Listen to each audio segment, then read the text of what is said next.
આજે આપણે વાત કરવાની છે હાઈ ડેન્સિટીમાં જે આંબા વાવેલા હોય એમાં કટિંગ કેવી રીતે કરવું.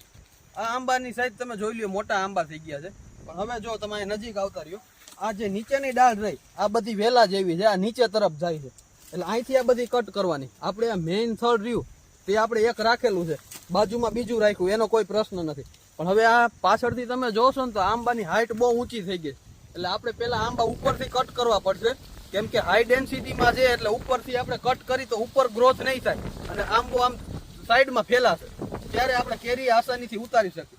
હવે આ જે પ્રશ્ન બધા આવતા હોય, આ વેલા જેમ નીચે ડાળી આવે છે, આ પાછળની ડાળી તમે જોવો એ વેલા જેમ આવે છે, એટલે નીચે જે પડતી હોય ડાળી વેલા જેમ એ આપણે કટ કરવાની છે.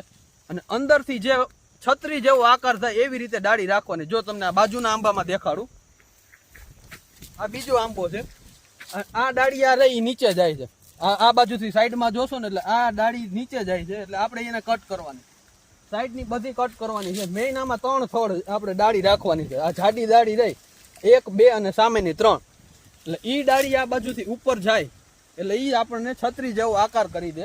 અને અંદરની તરફ હવા અને તડકો બંનેની અવર જવર થાય એવી રીતે સાફ વ્યવસ્થિત રાખવાનું કટિંગ કરીને.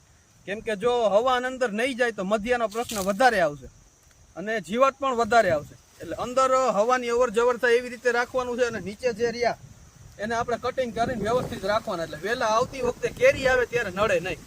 હવે આ કટિંગ તમને જે દેખાડ્યું, અત્યારે આંબા મોટા થઈ ગયા છે એટલે અત્યારે આ આપણે સોફ્ટ કટિંગ કરવાનું છે, હાર્ડ પ્રૂનિંગ કે કટિંગ કરવાનું નથી.